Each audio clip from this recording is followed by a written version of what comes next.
Hey, hello everybody. Hey, this video is going to be on help for week 3 problem set number 2, which is going to be 1 through 9 odd on page 93. Okay. And if we look at problem number 1, now they're all odd, so you can find the answers in the back.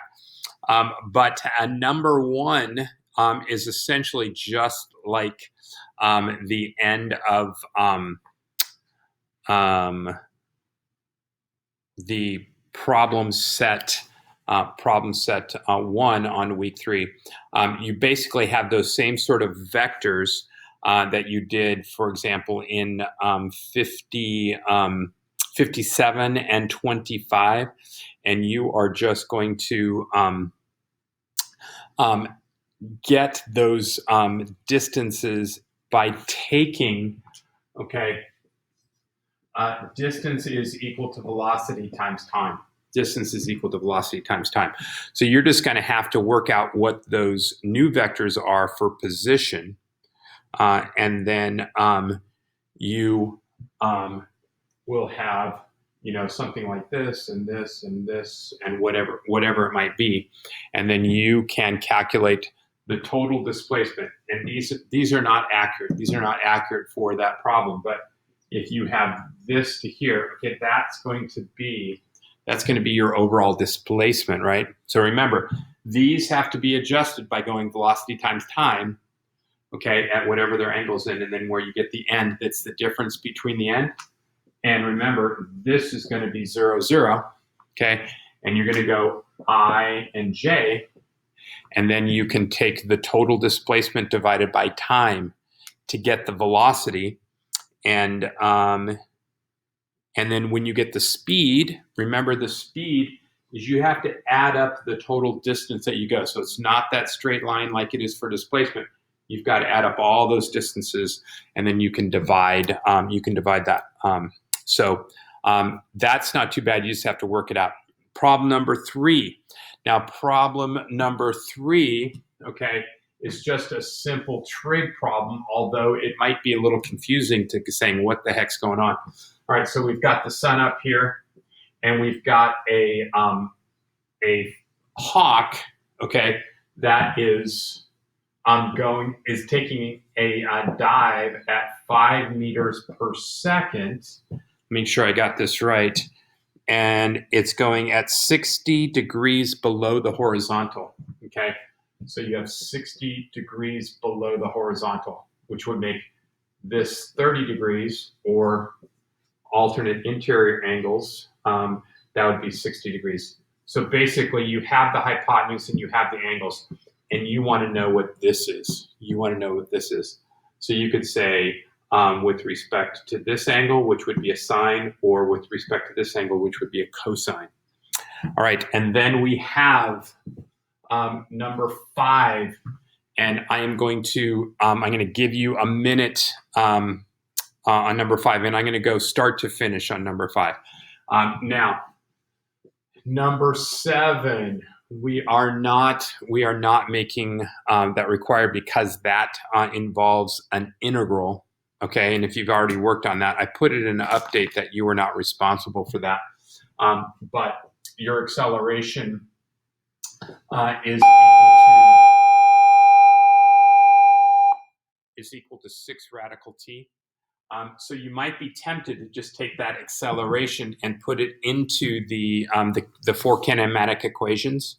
For example, if you have 1/2 AT squared, right? You'd be tempted to put in 1/2 of 6 radical t times t squared, okay? And then that would be 3t to the 3/2, okay?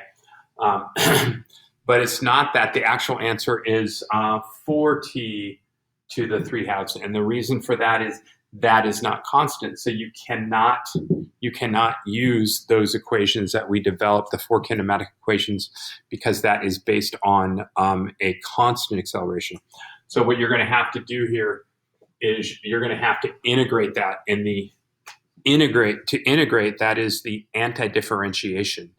And I won't go into that, but remember, if velocity is, if acceleration is dv dt, okay, then if we do the opposite of the derivative, which is the integral, okay, then that this is just going to become velocity with respect to time. So if you guys have done that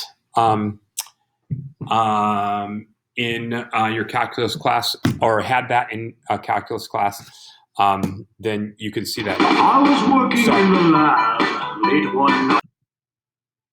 Sorry about that. Just pausing for the passing scurry music. So at any rate, you would take the integration, and when you were looking for the position function, you would take the integral of your velocity, and then you would get that answer. So if you kind of got confused and you started out with that again in the j direction, then that was why it didn't work out easily. So we're skipping number 7. Number 9 really is the first question I was asking you from the 2D kinematics.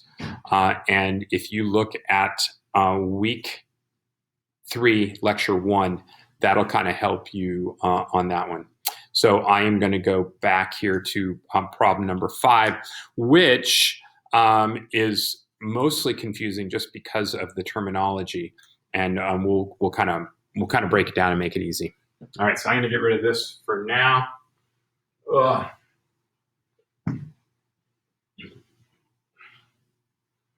All right, so let's read the problem and get a little bit of what's going on here in number 5. It says a fish is swimming on a horizontal plane with a velocity. So its initial velocity is equal to 4I negative 1j. Now, there is 3 significant digits there. I just kind of left them out there. So, sorry, this is positive 1j, and that's meters per second. And our initial position, okay, Ri is equal to 10I minus 4j. 10I minus 4j, and that's going to be meters. So if we kind of started here with a Cartesian plane, and we went over 10 down 4, 10 negative 4, this is where we started. So this was some sort of rock in the ocean. So this is our position relative to this rock. Now, once we are there, we're going to have an initial velocity that's going to go up over 4 up 1. So this is going to be 4 and 1. Okay, 4 and 1. All right. Now you might be confused here because we could draw. Okay, that would be how far. This would be a delta r. Which would be 10 negative 4, right? But remember, this is a position vector and this is a velocity vector. So essentially, they're not on the same plane. This one right here is a position plane. This would be a vector plane. And then when we get to acceleration, there would also be an acceleration plane, even though they can all be kind of superimposed. They can kind of be superimposed on one another. All right, so the next part of the question is saying, after the fish swims with a constant acceleration, as soon as it says constant acceleration, we can use our kinematic equations that we developed. At a constant acceleration for 20 seconds, its velocity, its final velocity, is equal to 20I negative 5j. 20I negative 5j meters per second. Now, again, I'm kind of leaving off all of the significant digits. If you look on there, they're all 3, so we can round to 3 when we get to the end. So what are the components of the acceleration? So what we're going to do here, okay, is we are going to take our definition of what the acceleration is, which is the change in velocity over the change in time, which is going to be v final minus v initial over time. So I think at this point, this is where we break it into the x direction and the y direction and do them separately, and it will essentially make more sense. Okay, so we're just going to do the x or the I direction, and we're going to have our v final, okay, is going to be 20 I, and our initial was 4I, and that is our change in velocity just in the I direction, and our time was 20 seconds. So 20 minus 4, 16 divided by 20 is going to be 0.8. Okay, so our acceleration is 0.8 I. Okay, now we're going to do the same thing. We're going to do the same thing, except now we're going to do it in the y direction, which we're going to refer to as j. So our final was -5, our j, and then we're going to subtract +1j, the change in position, divided by time. -5 minus 1 is -6. -6 divided by 20 is going to equal to 0.3, but -j. So now we can put that vector together, 0.8I minus 0.3j, and our units are meters per second squared. So that should be 0.800 and 0.300 because we do have 3 significant digits. Okay, so that is the answer. That is the answer to part A. So part B, it says, what is the direction of the acceleration with respect to the unit vector I? Okay, so what we have here, and again, we could look here and we could have this acceleration. So even though the velocity vector is going like this, it's accelerating at 0.8, -0.3. Okay, and that means we want this angle. We want that angle right there. All right, so because this is the I direction, so we're going to say inverse tangent of 0.3 over 0.8, and we're going to say inverse tangent of 0.3 divided by 0.8, and that's going to give us 20.55. So we'll call it 21 degrees.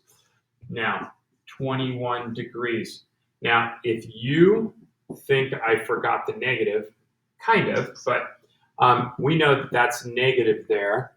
And I'm kind of just doing it for the reference, okay? And I know it's going down into the 4th quadrant. So afterwards, after I get that reference angle, now I can just say that it's -21. And that would be with respect to the I axis. Now, because that's kind of that standard position, we don't need to add that. We don't need to add that, okay? If we wanted to put it at this angle, which would be 69 degrees, that would be 69 degrees with respect to the -j axis. But that we could do that, but it doesn't make sense. Okay, all right, so we're going to have -21 degrees, and that is our answer to B. Okay, so we look at choice C. If the fish maintains the acceleration, where is the fish at t is equal to 25 seconds? Okay, so you guys, I'm going to kind of get rid of this to give us some room here. And we're going to, okay, so we're here, and we remember we're going to have this as an initial velocity, and then we're going to have an acceleration that's going to go down like that. But the equation that we want is going to be delta R is equal to VIT plus 1/2 AT squared. Now remember, this is R final minus R initial. So I'm going to make this R initial positive, and then I can just put R final. So that is essentially just a variation, okay, on our equation number 3. But we're going to do this in the x direction and in the y direction. So the first one, this is going to be x final is equal to x initial plus VIT plus 1/2 A in the I direction t squared. And so in the first case, okay, we started out at 10. Our initial position was 10. And our initial velocity was 4. This time we're going 25 seconds, not 20 seconds, plus 1/2. Remember, our acceleration in the I direction or x direction is 0.8. So that's going to be 0.8 times 25 squared. And we are going to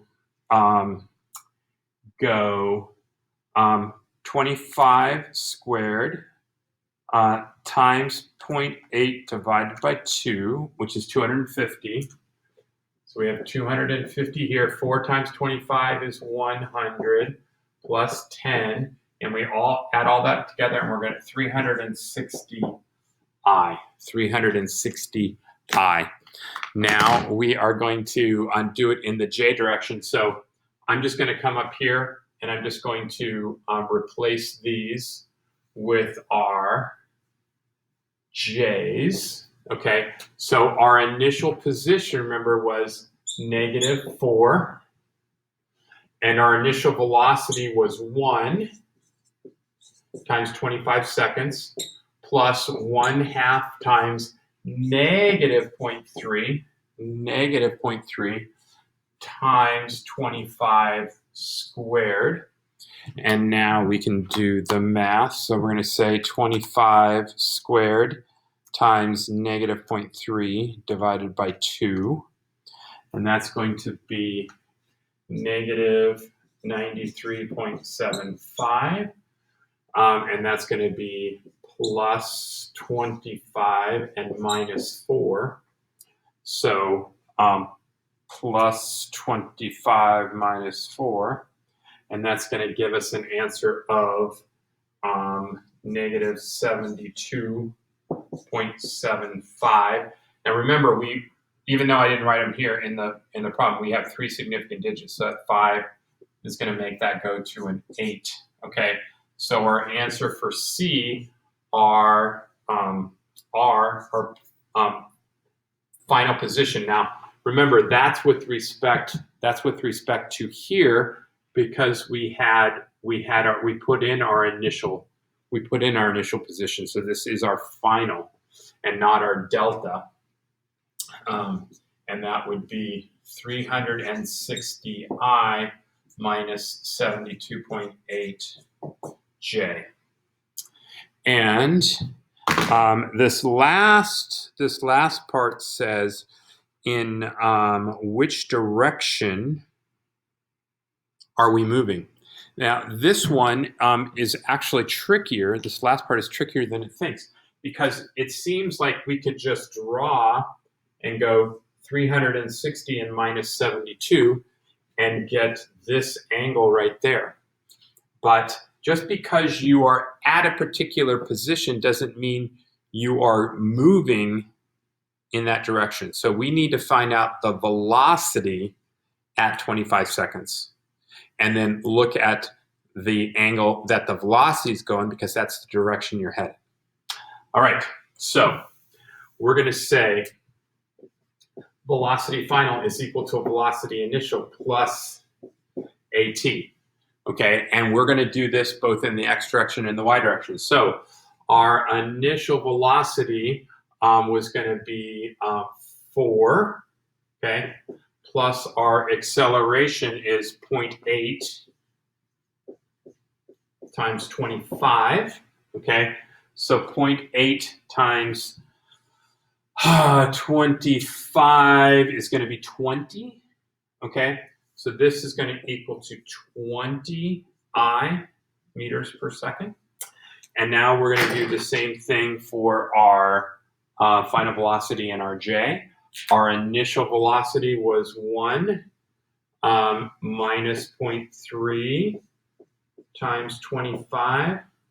0.3 times 25 is 7.5 plus 1 is going to be negative 6.5j.